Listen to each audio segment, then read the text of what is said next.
أما بعد فأعوذ بالله من الشيطان الرجيم بسم الله الرحمن الرحيم والعصر إن الإنسان لفي خسر إلا الذين آمنوا وعملوا الصالحات وتواصوا بالحق وتواصوا بالصبر. وقال النبي صلى الله عليه وسلم خيركم من تعلم القرآن وعلمه. وقال عليه الصلاة والسلام طلب العلم فريضة على كل مسلم أو كما قال عليه الصلاة والسلام والتسليم. صدق الله العظيم. ہر ابتدا سے پہلے ہر انتہا کے بعد، ہر ابتدا سے پہلے ہر انتہا کے بعد ذات نبی بلند ہے ذات خدا کے بعد. دنیا میں جس قدر احترام کے قابل ہیں لوگ، دنیا میں جس قدر احترام کے قابل ہیں لوگ، میں سبھی کو مانتا ہوں مگر مصطفیٰ کے بعد. تیرے اعمال سے ہے تیرا پریشان ہونا، ورنہ کچھ مشکل نہیں مشکل کا آسا ہونا. تیرے اعمال سے ہے تیرا پریشان ہونا، ورنہ کچھ مشکل نہیں مشکل کا آسا ہونا. دونوں جہاں پر تیری حکومت ہوئے مسلم، گر تو سمجھ جائے تیرا مسلمان ہونا. معزز و مکرم قابل احترام حضرات علماء کرام اور سامنے کرسیوں پر بیٹھے ہوئے ہمارے مکتب میں پڑھنے والے معصوم بچوں کے سرپرست حضرات، اور اسی طریقے سے ہمارے پیارے عزیز غیور نوجوان بھائی اور دوستوں، میرے پاس صرف 10 سے 15 منٹ کا وقت ہے. اسی وقت کے اندر اپنی بات حضرت مفتی صاحب کی بات سے جوڑتے ہوئے اپنی بات کو آگے لے کر چلتا ہوں. جیسے کہ مکتب کے پروگرام کے تعلق سے مختصر باتیں حضرت مفتی صاحب نے ہمارے سامنے رکھی، اور ان حالات میں ایک مسلمان کو اپنی زندگی کیسے گزارنی ہے وہ بھی اپنے مخصوص انداز میں ہمارے سامنے ذکر فرمایا. ہم اللہ سے دعا کرتے ہیں کہ ایک سچا اور پکا مثالی مسلمان بن کر ہماری مقدر میں جتنی بھی زندگی باقی ہے، اللہ تعالیٰ اس مقدرہ متعینہ زندگی کو گزارنے کی توفیق نصیب فرمائے. جیسے کہ حالات جس رخ کی طرف مڑ رہے ہیں، ان حالات میں مسلمان کو اپنے زندگی پر اور زندگی میں کیے جانے والے اعمال کی طرف پچھلے مقابلے میں اور زیادہ فکر مند ہونے کی ضرورت ہے.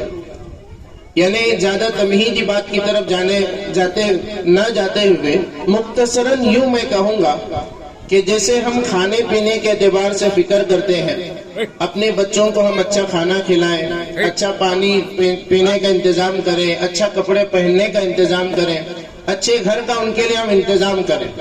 ہر ماں باپ، دنیا میں جتنے بھی ماں باپ ہیں، چاہے وہ انسانوں کے ہو یا جانوروں کے ہو، ہر ایک کی جو تکلیف ہوتی ہے وہ یہی ہوتی ہے کہ کوشش اور فکر یہی ہوتی ہے کہ میں اپنے بچوں کو اچھے سے اچھا کھلاؤں. کسی کو بھی ہم پوچھیں، کسی بھی مذہب سے وہ تعلق رکھنے والا ہو، وہ اگر ہم اس سے سوال کریں گے کہ تم صبح سویرے اڑتے ہو اور شام تک تم جا کر نوکری کرتے ہو، کام کرتے ہو، فلانا مشکل کام تم کرتے ہو الگ الگ انداز سے، تو سب کا ایک ہی جواب ہوگا کہ میں اپنے بچوں کو اچھا کھلا سکوں، میں اپنے گھر کے افراد کو اچھا پہننے کا کپڑے کا انتظام کر سکوں، ہر طرح کی راحت میں ان کو دے سکوں. اسی لیے میں ہر طرح کی تکلیفیں جھیلتا ہوں، اسی لیے میں ہر طرح کی تکلیف برداشت کرتا ہوں، ہر طرح کی مصیبتیں اور جو بھی دشواریاں دن بھر کی ہوتی ہیں ساری چیزیں میں سہتا ہوں، صرف اپنے بچوں کے لیے، اپنے گھر والوں کے لیے.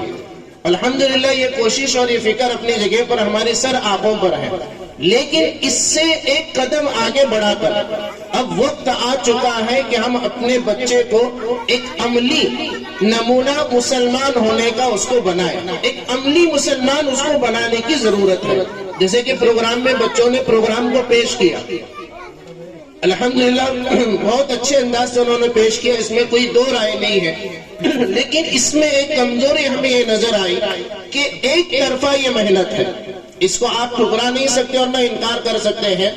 ایک طرفہ یہ محنت ہے کہ اپنی جانفشانی کے ساتھ اپنا خون جگر خون پسینہ بہا کر ہر طرح کی قربانیاں دے کر ان کے پڑھانے والے اساتذہ نے ان بچوں کو اس قابل بنایا کہ وہ اتنے بڑے مجمع کے سامنے کھڑے رہ کر اسٹیج پر کھڑے رہ کر اتنے بڑے مجمع کے سامنے کھڑے رہ کر کچھ پڑھ سکے. یہ اس قابل ان استادوں نے بنایا. ان کی محنتیں ہماری سر آنکھوں پر ہیں. لیکن ایک طرفہ محنت سے کام نہیں چلے گا, ہمیں دو طرفہ محنت کرنی ہے. اب بچہ مدرسے کے اندر پڑھ رہا ہے کھانے کی دعا, اب گھر میں آئے گا مدرسے کا پڑھا ہوا یہ اپنے گھر کے ماحول میں رہ کر عملی طور پر عمل کریں گا. یہ گھر میں مدرسے میں سیکھ رہا ہے, ساری دعائیں ہم نے سنی, صرف سننے سنانے کے اعتبار سے نہ ہو بلکہ ہمیں اپنے بچے کو ایک عملی مسلمان بنانا ہے کہ چلتا پھرتا یہ سچا مسلمان نظر آئے. یہ ذمہ داری استاد ایک طرف تو نبھا رہے ہیں, دوسری ذمہ داری ہم ماں باپ کی بنتی ہے. اس لیے اس نشست سے یہ عہد لے کر اٹھے کہ جو جو میرے بچے کو یاد ہے عملی طور پر میں اپنے بچے کو اس پر عمل کرنے کے لیے ابھاروں گا. سب کہیں انشاءاللہ اور دل سے کہیں انشاءاللہ, کیونکہ کھانا پلانا ایک وقت ہم اپنے بچوں کو بھوکا رکھ سکتے ہیں, اس کو جنے کپڑے ہم پہنا سکتے ہیں, ٹوٹے پھوٹے گھر کے اندر رکھ سکتے ہیں, لیکن بغیر ایمان کا ہم اپنے بچے کو نہیں چھوڑ سکتے. کیونکہ حالات ہم دیکھ رہے ہیں جن حالات سے گزر رہے, ہو سکتا ہے اس سے زیادہ خطرناک حالات آنے والے دن میں ہوں.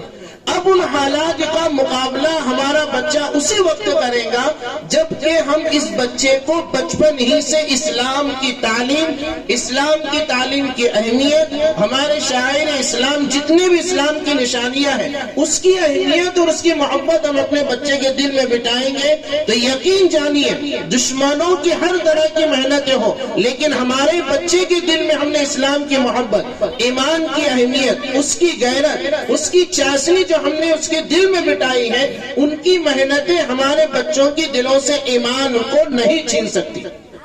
اگر ہم ان کو یوں ہی چھوڑیں گے جیسا اب چھوڑ رہے ہیں, کتنے ماں باپ ایسے ہوں گے کہ بہت ساروں کو یہ بھی نہیں معلوم کہ آج میرے بچے کا ختم قرآن ہوا ہے.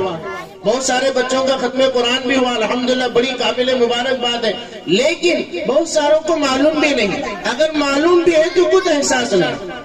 اس لیے میں ان ماں باپ سے یہ کہوں گا, چاہے ہم نے یہاں اسٹیج پر اس کو چھوٹا موٹا انعام دیا, لیکن جتنے بھی بچے یہاں پر پروگرام میں آئے اور اسٹیج پر انہوں نے پروگرام پیش کیا اور ہم نے سنا ہے تو خوشی سے بطور شکریانے کے اس آیت پر عمل کرتے ہوئے تاکہ میرا بچہ اور زیادہ دیندار, متقی, پرہیزگار, اور زیادہ وہ اسلام کی تعلیمات پر عمل کرنے والا بنے, اس نیت سے اس کی حوصلہ افزائی کرنے کے لیے گھر میں آنے کے بعد اپنی طاقت اور استطاعت کے مطابق اس کو ہم انعام دیں.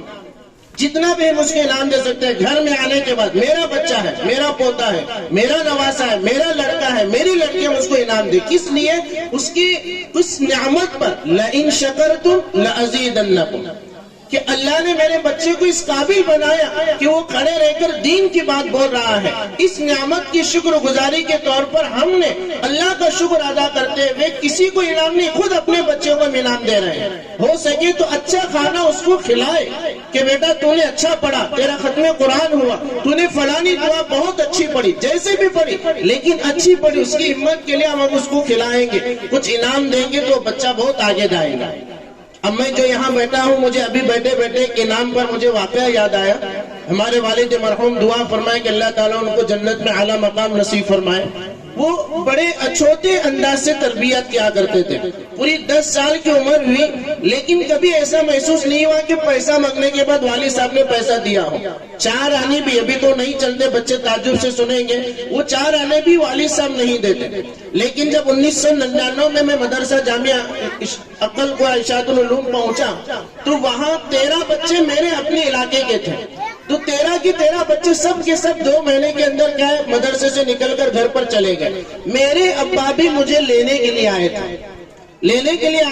جیسے وہاں آئے استاد محترم نے کہا کہ آپ شولاپور سے آئے ہیں, بغیر پوچھے کی پہچانا, کیونکہ 2 مہینے میں تقریباً میرے کلاس سے 11 بچے چلے گئے تھے, صرف ہم 2 باقی تھے. وہ دیکھ کر یوں محسوس کیا کہ شاید شولاپور سے آئے، تو ابا نے کہا کہ ہاں شولاپور سے آیا ہوں۔ بولے وہ فلاں اس کے بچے عبد الرحیم کے بچوں نے، ہاں ماشاءاللہ آپ کا بچہ بہت اچھا پڑھتا ہے۔ استاد نے تعریف کی۔ یقین جانیے اس وقت تک مجھے کچھ بھی پڑھنے نہیں آتا۔ میں اپنے مکتب کے بچوں کو کہتا ہوں ہمیشہ میں تو ڈھو ڈھگیا تھا، کچھ پڑھنا نہیں آتا تھا، لیکن استاد نے میری اتنی تعریف کی، وہ تعریف کے جملے آج بھی مجھے یاد ہے کہ اسی تعریف کے جملے سننے کے بعد مدرسہ جو ابا لینے کے لیے آئے تھے انہوں نے اپنا ارادہ بدلا۔ پھر مجھے اپنے استاد نے کہا کہ جاؤ تم اپنے والد صاحب سے ملو۔ پھر میں جب باہر آیا تو فوراً ابا نے مجھے اپنے گود میں اٹھایا اور اپنی جیب میں سے 50 روپے کی نوٹ نکالی اور دیا اور کہا بیٹے لے یہ 50 روپے رکھ۔ فوراً میں نے ابا کو سوال کیا، ابا میں آپ کو چارہ نہیں مانگتا تو اب دیتے نہیں تھے، غصہ کرتے مارتے، آج 50 روپے تم دے رہے ہو؟ تو والد صاحب نے کہا، ابا نے کہا کہ بیٹا تیرے حضرت جی نے بہت دعائیں دی اور تیری بہت تعریف کی، جس کی وجہ سے میرا دل خوش ہوا۔ یہ 50 روپے دینے کی میری طاقت ہے، میں تجھے 50 روپے دے رہا ہوں اور اللہ مجھے دے گا تو اور میں دوں گا۔ صرف یہ ابا کی اتنی ہمت افزائی تھی۔ یقین جانیے کہ اس کے بعد میں نے تقریباً 3 سال تک 5 سال تک یعنی 2005 تک اتنی محنت تھی، کچھ پڑھنا نہیں آتا، 2-3 مہینے تو رات رات بھر پڑھتا رہا۔ صرف کس وجہ سے؟ 50 روپے کے انعام کی وجہ سے کہ ابا نے مجھے انعام دیا ہے، استاد نے میری تعریف کی ہے کہ میں اچھا پڑھتا ہوں اور ابا نے اس پر مجھے انعام دیا۔ تو اس خوشی سے میں رات میں سبق یاد نہیں ہوتا تھا، سبق رات میں 12, 1, 2 بجتے تھے، پڑھتا رہتا، پھر استاد کو جا کر سناتا، پھر پڑھتا۔ ہوا 6 مہینے کا امتحان، اس میں اس بچے کا جس کو کچھ پڑھنے کے لیے نہیں آتا امتحان میں 2 نمبر آیا۔ کتنا نمبر آیا؟ 2 نمبر۔ اس وقت بائے پوسٹ ریزلٹ آتا تھا عقل بوا سے 1999 میں۔ تو جب ریزلٹ علاقے میں آیا تو علاقے میں آنے کے بعد جو گاؤں بڑے لوگ تھے ان کے ہاتھ میں وہ پڑا، ذمہ دار قسم کے، تو انہوں نے دیکھا کہ بھئی اس میں 2 نمبر لکھا ہوا ہے اور اس بچے کا 2 نمبر آتا ہے جو کبھی اسکول کو جاتا نہیں تھا، جس کو کچھ پڑھنا نہیں آتا، لیکن اس بچے کا 2 نمبر لکھا ہوا ہے۔ تو وہاں جو پڑھے لکھے امام صاحب تھے ان کو بلایا کہ اس کے اوپر کیا لکھا ہے؟ بولے 2 نمبر۔ کیا اس نے اپنے ہاتھ سے لکھا ہے؟ بولے نہیں، یہ لکھا ہوا ہے، پھر اس کے اوپر مدرسے کا سکہ ہے۔ یہ حقیقت میں یہ بچے نے 2 نمبر حاصل کیے ہیں۔ پھر یہ رزلٹ میرے پاس آیا تو پورے علاقے کے لوگ میرے پاس آ کر بیٹھے اور مارے خوشی کے مجھ سے کہہ رہے ہیں کہ تمہیں کیا کیا یاد ہے؟ مجھے یہ یاد ہے، یہ یاد ہے، 20 حدیثیں، چہر ربنا 20، ایسے بہت ساری چیزیں دعا سنائی۔ سب بڑوں کی آنکھوں سے آنسو تھے کہ وہ بچہ جو کبھی اسکول کو ڈھنگ سے نہیں جاتا، وہ بچہ کبھی اس کی بیگ کے اندر بستے کے اندر اسکول کی کتابیں نہیں ہوتی، پتنگ ہوتی یا گوٹیاں ہوتے اور وہ لے کر میدان میں جا کر کھیلتا، آج اس بچے نے محنت کی تو ہمارے علاقے کے بچوں میں وہ 2 نمبر آیا، اسکول کے اندر مدرسے کے اندر 2 نمبر آیا۔ بہت دعائیں دی۔ خلاصہ کلام یہ ہے، میں نے جو بات کہی تھی کہ ہم 50 روپے 5 روپے 500 روپے بھی دیں گے، یقین جانیے وہ بچہ آگے جا کر ہماری ہمت افزائی پر کون سا بڑا کام کریں گے ہم کہہ نہیں سکتے۔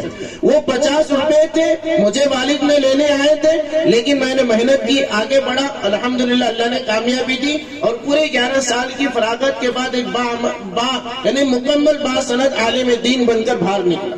صرف وہ والد محترم کی وہ 50 روپے کی ہمت افزائی تھی۔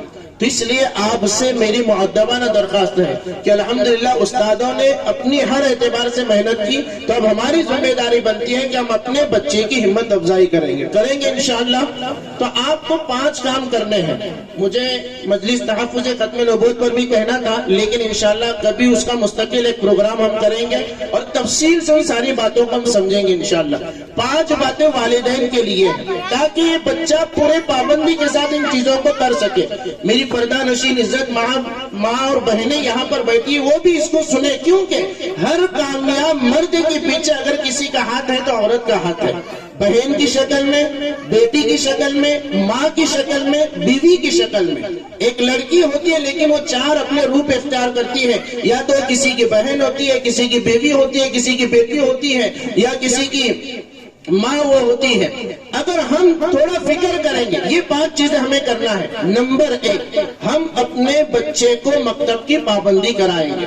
روزانہ ہم اپنے بچے کو مکتب بھیجیں گے. ہمارا کتنا بھی بڑا پروگرام کیوں نہ ہو گھر کا, ہم سب آگے پیچھے کریں گے, لیکن جو وقت متعین چھٹی ہے مکتب کی, اس کے علاوہ کبھی بھی بیچ میں ہم بچے کو چھٹی نہیں کرائیں گے. نمبر 1. نمبر 2, مکتب وقت پر ہم بچے کو بھیجیں گے, جو وقت متعین ہے. ایسا نہیں کہ 10 منٹ 15 منٹ کیا ہوتا ہے, 15 منٹ لیٹ گئے تو کیا ہوتا ہے, ابھی صاحب تھوڑا سامان لینے کا. یہ سب جملے ہماری بربادی کا ذریعہ بنیں گے, ہماری نہیں, اپنے بچوں کی بربادی. اس لیے وقت پر بھی بھیجیں, روزانہ بھیجیں. مدرسے کو روزانہ, دوسرا وقت پر بھیجنا. اور نمبر 3, بچوں کو سبق کی پابندی کروانا. کیسے کروانا ہے؟ گھر میں آنے کے بعد روزانہ پوچھے بیٹا تو کیا پڑھ کر آیا, کیا پڑھ کر آیا. ہمارے پوچھنے سے, 2 بول بولنے سے ہمارے بچے کی زندگی بنے گی انشاءاللہ. نمبر 1 مدرسے کی پابندی, وقتی کی پابندی. نمبر 3 سبق کی پابندی. یہ 3 کام بچوں سے کروانے ہیں, اور 2 کام آپ کو خود کرنے ہیں. پہلے وہ 2 کام بولنے سے پہلے میں ہمارے اکابرین کی موجودگی میں 2 بات آپ کے سامنے ان کی توجہات سے کہہ رہا ہوں کہ یہ 2 کام کہنے سننے سے پہلے ہی آپ یہ دل سے ارادہ کریں کہ ہم ان دونوں باتوں پر بڑے اہتمام سے, پابندی سے عمل کریں گے. زبان سے انشاءاللہ کہیں. کیا کرنا ہے؟ ان دونوں باتوں پر کیا کرنا ہے؟ عمل کرنا ہے. کریں گے انشاءاللہ.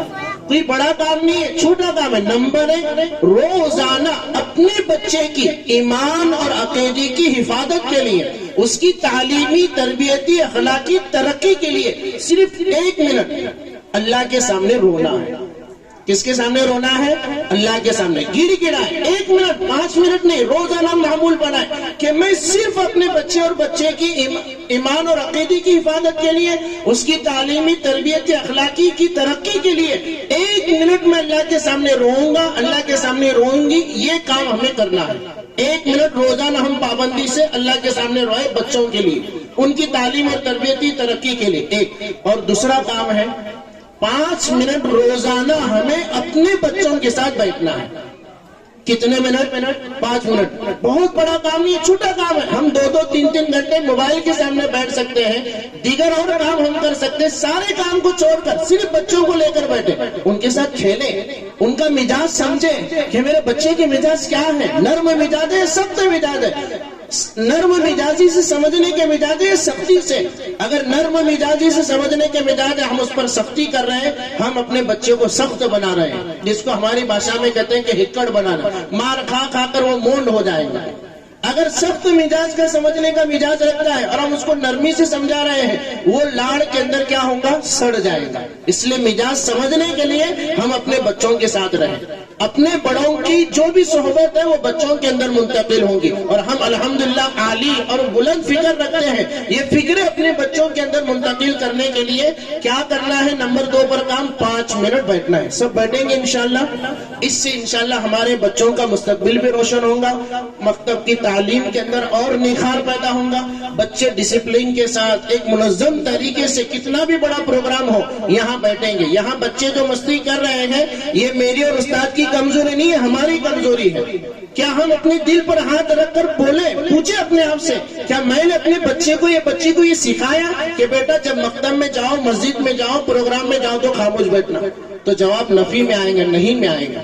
تو اس لیے اس کا پورا ہم لحاظ رکھیں. حالات بہت بد سے بدتر آنے والے دن ہوتے چلے جا رہے ہیں. ان حالات میں اپنے اسلام کی اور اپنے اسلامی تعلیمات کی حفاظت کے لیے ہمیں اپنے بچوں کو کھڑا کرنا ہے. اللہ سے دعا کرتے ہیں کہ اللہ سبحانہ قدوس یہ چھوٹی پھوٹی جو بھی باتیں ہمارے سامنے آئیں, مکمل طور پر اس پر ہمیں عمل پیرا ہونے کی توفیق نصیب فرمائے. اور جو بھی یہ حالات بن رہے ہیں, یہ حالات ہماری لاپرواہی ہے, بے فکری ہے اور بے حسی کا نتیجہ ہے. ورنہ دنیا کے حالات ہمارے جو خراب ہوتے ہوئے نظر آ رہے ہیں, ہمارے اعمال اگر درست ہوں گے تو ایسے خراب نہیں ہوں گے. اسی کو شاعر نے تقریباً قرآن پاک کی ہی آیت, جو سورہ روم کی, سورۃ الاحزاب کی آیت ہے, ظہر الفساد فی البر والبحر, اسی کی عکاسی تھوڑی بہت انداز میں یوں کی ہے, جس کو میں نے شروع میں خطبہ مسنونہ کے بعد کہی تھی. تیرے اعمال سے ہے تیرا پریشان ہونا, ورنہ کچھ مشکل نہیں مشکل کا آسان ہونا.